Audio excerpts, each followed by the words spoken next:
introductory episode to the show, but this is actually episode 1, officially episode 1 of Anime. I am your co-host, Johnny, and I'm here with one of my favorite people in the world, Corie. Oh, you don't have to lie. I am your favorite person. That is, yeah, okay. just kidding. Love you.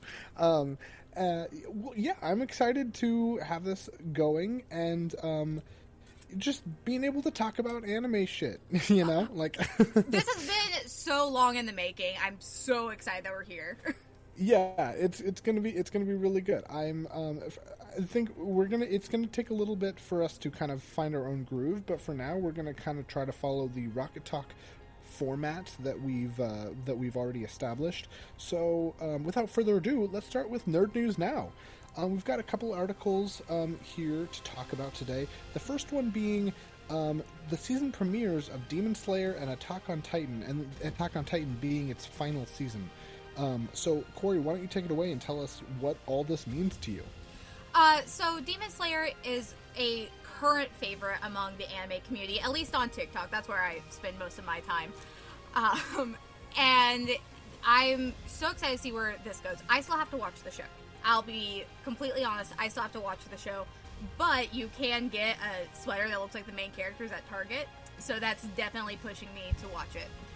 And then as far as Attack on Titan has been a huge, groundbreaking anime in the community for a while. I feel like that's one of the first ones that, I'll say my generation, like the newer generation of anime fans, that's one of the first ones they gravitated to. It was one of the more commercially, like, pushed animes in the US, I feel like. And it was the top watched anime for years.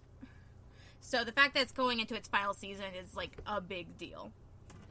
Yeah, what do you think it is about this show that made it so impactful? I mean, I know you said it was, like, commercialized for Americans, but why do you think people stuck around for so long? Because you're absolutely right about, I know a lot of people who aren't anime fans, but they do watch the show. So why do you think that is? So, to me, Attack on Titan is comparable to Game of Thrones in the fact that no one is safe. And I think that's one of the first ones where we realized plot armor isn't going to happen. We have main characters dying left and right, very similar again to how George R.R. Martin had Game of Thrones and how that went. And we saw how big of an impact that was. So I think that's part of the reason it just did so well. And it's just an interesting premise, and obviously the openers are total bops. So that probably has something to do with it. The characters, the costumes are so cool, and the characters are relatable and fun. Once you get past, everyone dying. Fair. Now, I know you said that there's a lot of people that do die in the show, but can you give us some non-spoilery events that you are hoping will happen? That I can't do, because anything could be a spoiler. I kind of hope Eren Yeager dies. That's the main character. I kind of want him to die. A lot of people want him to die. I've seen, I want to say, like a season and a half of the show, and I think you're right. I kind of agree. I want him to die too, not because I don't like his character, but because I want, like, my cat is being a butt. I want the show to, like, really prove that it is willing to do that. Admittedly, it means a little less when you do it in the last season. But because I mean, killing off Ned Stark, like the example you gave in Game of Thrones, that was big. But yeah, I think you're right. I kind of don't want him to live. I do plan to go through and watch all of it sometime pretty soon. I'm just not sure. Do you want a good ending, a bleak ending? Do you want kind of like an open book, like the problem is still out there but we're alive? Like, what do you want for the end of the show? I definitely want to be more open-ended. I feel like it would be impactful for it to end with, like, a new scout class going into training. That's just something that, like, I personally just eat that up. I eat that cheesy ending up like butter. It's just like, So I personally would like that, but I would also just be okay with Eren Yeager gets assassinated, as he should be. And even if it's just, Titans are still out there, they're able to break past the third wall, I think that could be really cool. Now, I said that I want Eren to die because I think it would be really impactful for the show, but coming from you, it seems like you just don't like him. Is that right? So, again, I have not watched all of Attack on Titan, but how do I put this delicately? Eren practices eugenics in a way. Okay. And he very much becomes like someone I won't mention just because I have a feeling I'd get the video taken down. Well, that's fair. You know what? That's completely fair. Let's see. The ending of the show, you said it was really impactful to the anime community. Do you think that the ending of the show is a good thing? Like, it's kind of... I know you're not caught up, but do you think that it makes sense that now's the time to wrap it up? Do you think it's maybe a little too soon, a little too late? Maybe it's the perfect time? So, I feel like it could have ended sooner. Just because, after a while, it does get a little repetitive, at least to me. And then maybe my favorite character wouldn't have died. But that's just... my thoughts. But I feel like a lot of us are kind of ready for it to move on. We've all been like, okay, we've had enough. It's time for us to embrace something new. Fair. Yeah, I actually fell off of it because I thought that it was kind of repetitive. Like, I think it's got one of the coolest concepts I've seen in a show in a long time. But the unfortunate part of that is that cool concept is kind of done right away. Like in the first season, it's kind of like not done like it's complete, but just kind of like I felt like I'd seen everything that I needed to see out of it. And of course, I've been told that later on there's a lot more twists that allow it to open up more, which is great. But I'm not sure. I'm really happy for the community that has this show, but it's not personally. It doesn't impact me too much to feel one way or the other. But do you have any last statements before we move on to the next article? I feel like we got what we needed out of the show. We've got that emotional hitting. We got Levi Ackerman cleaning products over in Japan, which if I could, I would buy some. And we also got a great video of Talk Dirty to Me where the people doing the dance are dressed in the scout gear, which is iconic. And I think that is the peak of Attack on Titan community. Well, going over to shifting completely different from bleak and morbid to more happy and bubbly. There is a crossover event for Sanrio and Sailor Moon, celebrating the 30th anniversary of the Pretty Guardian Sailor Moon. This is actually their second collaboration after 5 years ago during Sailor Moon's 25th anniversary. So, Corie, do you want to kind of explain what that is? Yes. So Sailor Moon is turning 30, and I hate saying that because I grew up watching the show. But really, the bare bones of it is we're getting some merchandise. We don't know of what yet. We don't know all the products, but we have posters of the different Sailor Scouts and their companion, their Hello Kitty companion, in matching outfits. And it's so cute. And they all have the Sailor Scouts motto on the bottom. So, obviously, Sailor Moon's is like, in the name of the moon, I'll punish you. So, we have that. I'm so excited. I think this is so cute. When you sent me that article, I looked through some of the posters that they had. That I'm assuming those that artwork will be on the merchandise. And I was like, I'm not a Sanrio fan or a Sailor Moon fan, and I want to buy something.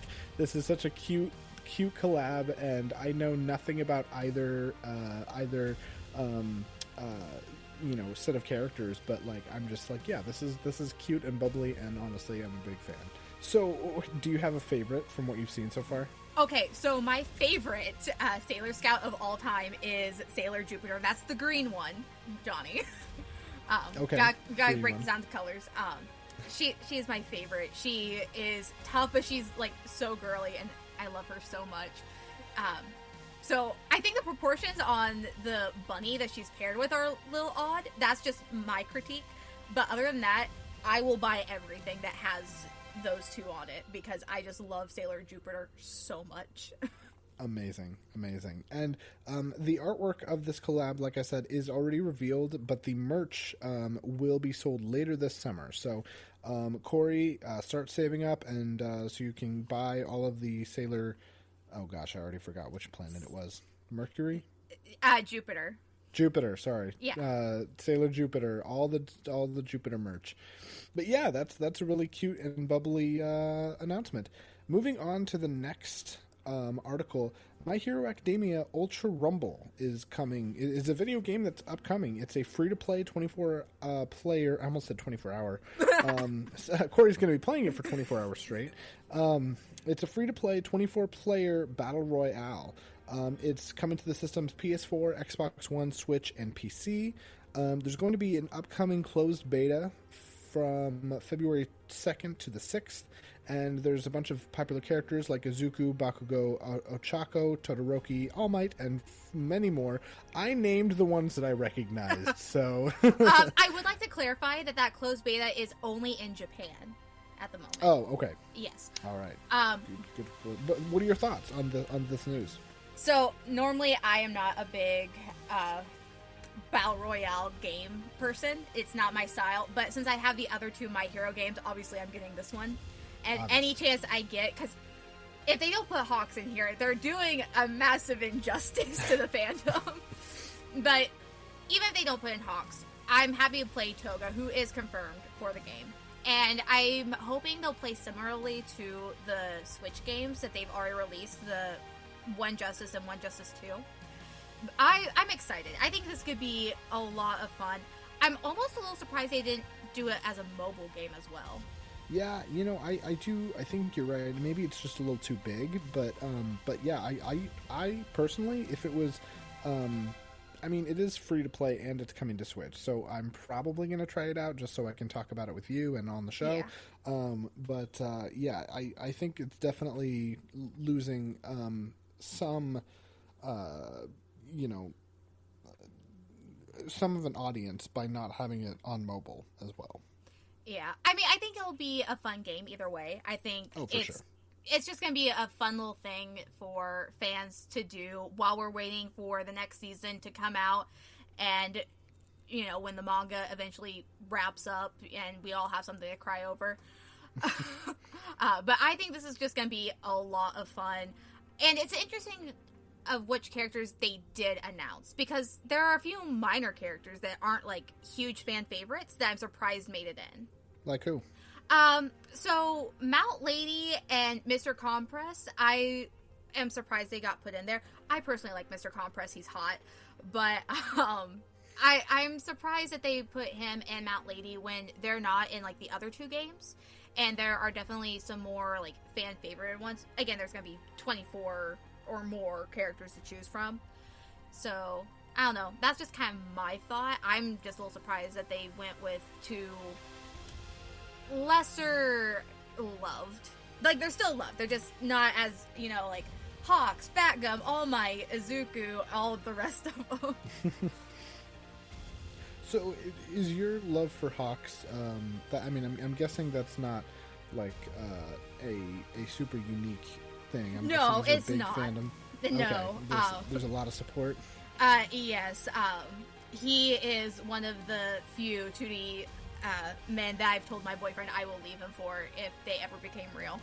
Yes. All right. Well, that's a normal thing to say. It is. It's a normal thing to say. Once he flies into my arms and calls me baby bird, it's over. It's over for everyone else. That's fair. I don't know how to transition from that into our next one, but moving on.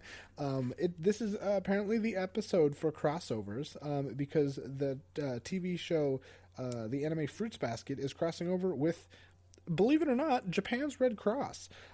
So in Japan, those who donate blood receive promotional items, including an art set to promote the upcoming episodes that are going to be a series prelude that's going to be released in theaters.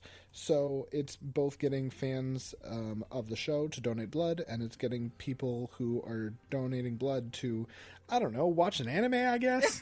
Corie, what's your take on this? I definitely feel it's more of like getting people who watch the anime to come donate blood, and it's only Absolutely. for a certain prefecture in Japan where this is going to be applicable. And it's one in like just south of Tokyo. But I think it makes sense just because from what I remember, at least the seahorse that you'll see is a doctor in the show. I actually, from the art that I saw, I think I do remember seeing both the seahorse and a doctor's coat. So, yeah, Yes. that makes sense. I believe I have never seen Fruits Basket. I've only heard the name a million times, but I think there is some sort of relation between the show, or like you said, maybe a particular character in the show, to doctors or hospitals. So Yeah. I think it kind of makes sense. It does make sense. It has a lot to do with like the idea of like blood and community, with Okay. people in like this family having the same curse. But yes, the dog, the seahorse, and the snake are all going to be available, and they all look snazzy. So you're gonna fly to Japan and donate blood, is what you're saying? You know what? I don't think they want my blood. That's the thing. I'm pretty sure I have like blocked arteries or something from all the coffee I drink. Well, that's fair. I mean, they get your blood, and then it would just be like, oh, that's coffee. Like, all right. Yeah. There's no blood in this blood. I don't think blood's supposed to be that color or consistency. Well, yeah. So this is a really good, a wholesome, I'd say, crossover for the anime and the world, really. Yeah. So yeah, I love me a good deed. Moving on to our final news topic. There's a bunch of new anime announcements for for winter of this year. Yes. There are a list of new shows. Sorry, I'm fumbling over my words here. It's my first day speaking, so bear with me. So we are getting dubs of My Next Life as a Villainess, which I've heard nothing but good things about. Okay. It's definitely, I think this is gonna be one up your alley because it has a very D&D-esque look to it. We're also the first one you named? Yes. My Life is Villainous. Okay. Yes, and that will be coming in English, and then for English, Spanish, Portuguese, French, and German, we're getting In the Land of the Lidal, which also looks really dope. Love of Kill, which if you like Stalker x Stalker type stuff, this definitely looks like it's going to be something up your alley. Okay. Well, who doesn't, right? Yeah. Who doesn't love that kind of trope? And we've got some more fantasy-looking stuff that I think is just going to be awesome. Yeah, I saw Oriented here from the creator of Magi, and so that should be... I mean, I remember really liking Magi when you recommended it to me a few years ago, so to have the same creator, that's got to be a good thing. Another one called The Strongest Sage with the Weakest Crest. What a powerful name. Those are having some new dubs, as well as older shows. Platinum End, coming in English, Spanish, Portuguese, French, and German. That Time I Got Reincarnated as Slime, probably the best name for an anime. Coming in Spanish, Portuguese, French, and German. Miss Kobayashi's Dragon Maid S in Spanish, Portuguese, French, and German. The Ancient Magus Bride in Spanish, Portuguese, and German. And Haikyuu! Yes! You're a fan of Haikyuu in Spanish and Portuguese. I don't speak Spanish or Portuguese, but I love Haikyuu, so I'd probably watch it just to hear Asahi's Spanish and Portuguese voice. Yeah, so now you'll be able to hear it in 2 new languages, which is basically like hearing it again for the first time, but 2 more times. Yes.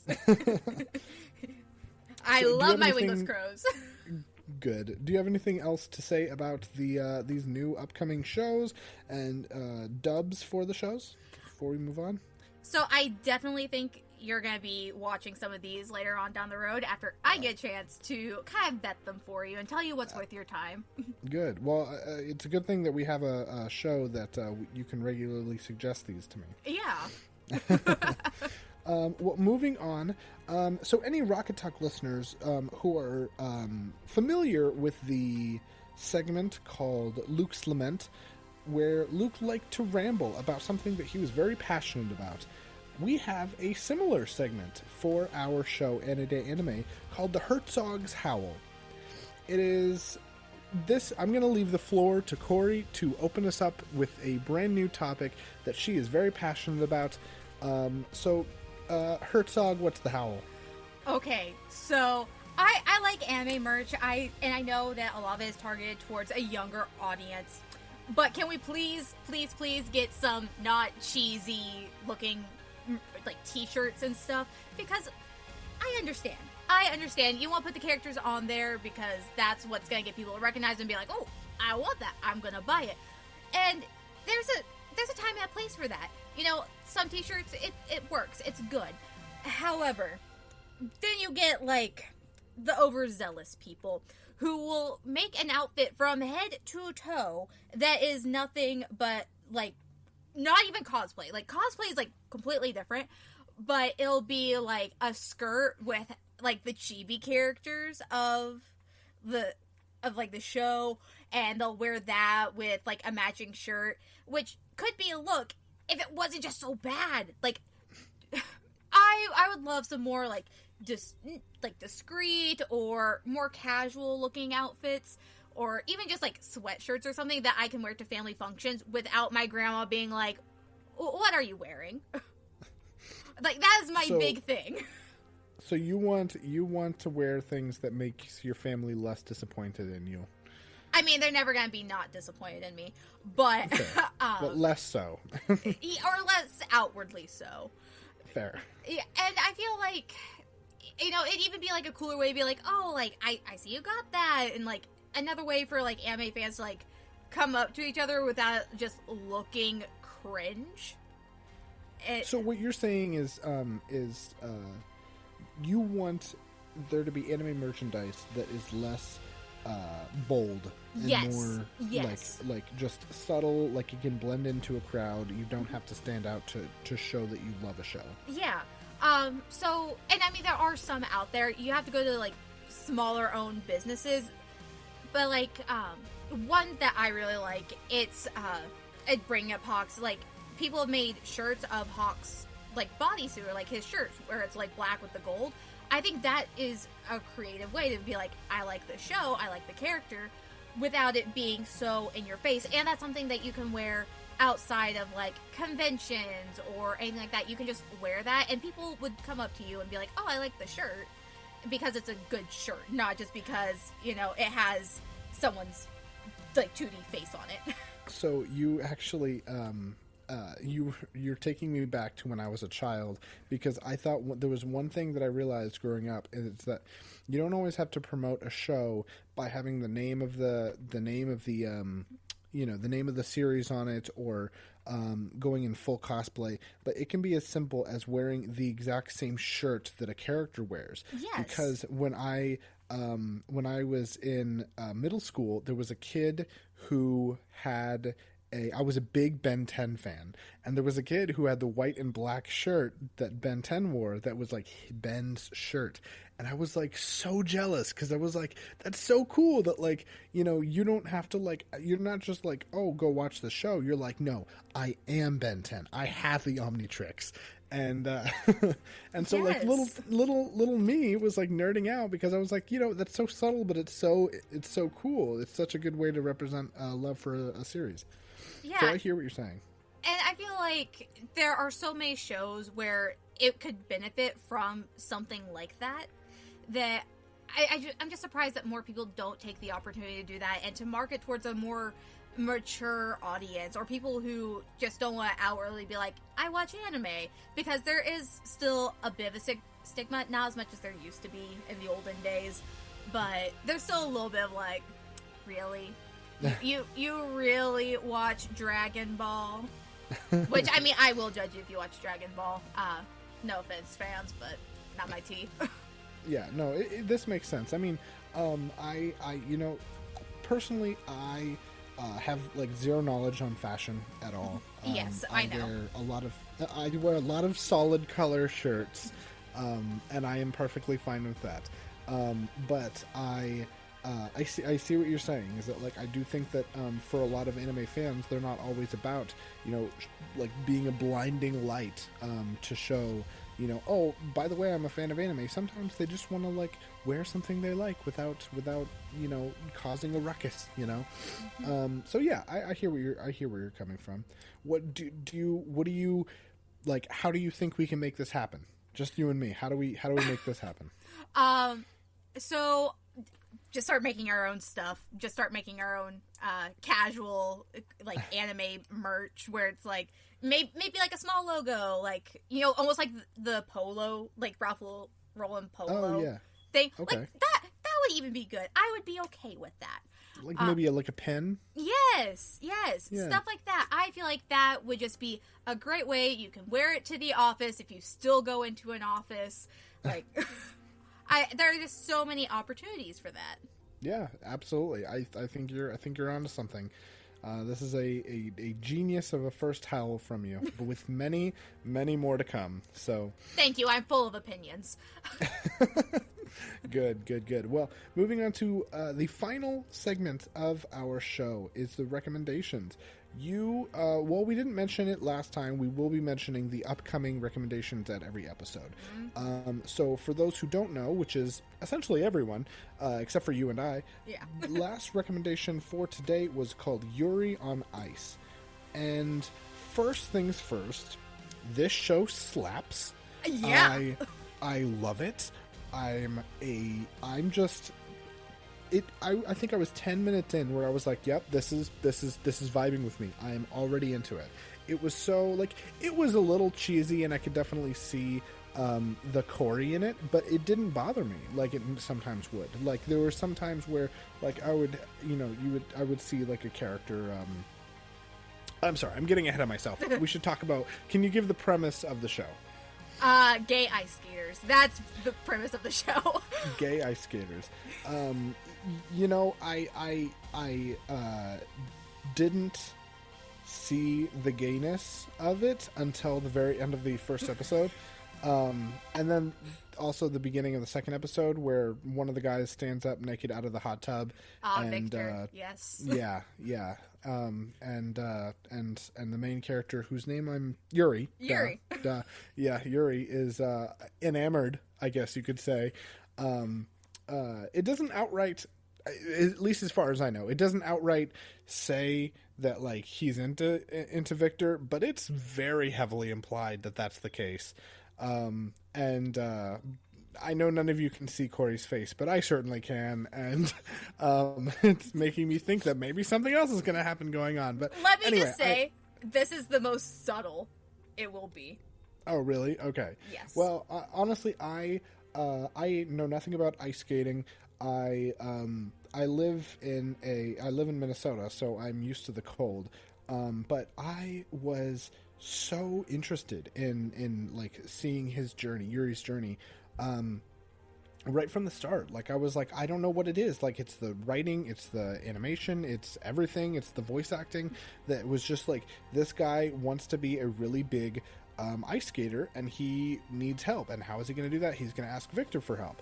And Victor's a in-world famous ice skater. And yeah, like it got me. I was like, wow, I want to learn like everything about ice skating now. And it just, yeah, this was absolutely great choice. I'm a big fan, and I've only watched an episode and a half, but so far there's 12 episodes, and I'm planning on eventually getting through all of them. So. I'm so excited that you love this. It's one of my favorite animes. It's also one of like cringier ones out there. It's not one that you like want to promote all the time that you watch, but it's so worth it. I'm surprised you think that. I'm surprised. You weren't around in the fandom in 2016 when this first came out. Okay, Granted, neither was I. I only started watching this last year, so I missed the cringe part. But now I get to kind of like enjoy and be like, yes, we're hopefully, supposedly getting a movie at some point, which I'm like, come on, let's move it along. But it's so good. And just tell me when you get to, I think it's episode 7, maybe? I think it's around there. It's whenever they go to like the big competition. You'll have to let me know how that goes. Okay. And what your thoughts are. But definitely love it so much. Yeah. It's great. And honestly, I think it varies from, or it differs from the norm of what I assume anime usually is, which is more grounded, which I really appreciate. The anime that I've seen that I've always enjoyed have been more realistic, more grounded, more character driven. I'm a big fan of that. So if that's something that is up to any of anybody listening, it's your cup of tea, I strongly recommend Yuri on Ice. I'm not an anime watcher, and this is a great TV show for me. Corie, any final thoughts before official rating? Not that I can say on air. Okay, all right. What can you say then? Just I want my boys to be happy. Isn't that all we ever want? Just for our boys to be happy. Yes. Okay, so our rating, for those who are familiar with Rocket Talk, is going to be always something out of 5. And so today's is, how many gay ice skaters is this out of 5? Personally for me, I would give this about 4.5 gay ice skaters out of 5. I think that it's fantastic writing, like I said, voice acting is great, and even in the first episode I can tell that this was going to be a really heavy drama. And also there's dogs in it, so yes. Like that automatically bumped it up like 2 points for me, so... I am going to give this... I can't give it a 6 out of 5, can I? You can't, unfortunately. Okay, in your heart, you can. In my heart, it's a 6 out of 5. For the purpose of the show and staying within the boundaries, it's a 5 out of 5 gay ice skaters. Fair. Yeah. Well, that's Yuri on Ice. Go watch it. If you haven't, if you have watched it, watch it again. In the meantime, Corie, what is your next recommendation for next week? So I'm sticking in a similar vein of sports anime grounding. This one's actually inspired by a true story. It's called Cheer Boys. Haikyuu? No, it's not Haikyuu. Oh, it's okay. Cheer Boys. It's Cheer about male. Boys. It's about male cheerleaders. Okay. This one is definitely more of a drama than anything. Okay. And awesome. I think you'll enjoy it. It's fun. The opening and closing slap. I watched this with a friend, and that's something we would comment every time. Is like, we've been looking for it on Spotify. So if anyone knows where how to look this song up, because I've tried every way I can think of, please let me know, because I need to add this to my playlist. All right, Cheer Boys, episode 1. I'm looking forward to it. Hopefully it's as great as Yuri on Ice seems to be. So that wraps up episode 1 for us. So we had a lot of news. We had Herzog's First Towel, and we reviewed Yuri on Ice, with Cheer Boys being our next recommendation. As we say goodbye to our listeners, Corie, is there anything you want to say to both of our listeners? To all 2.5 of you, you're awesome, and thank you for sticking around.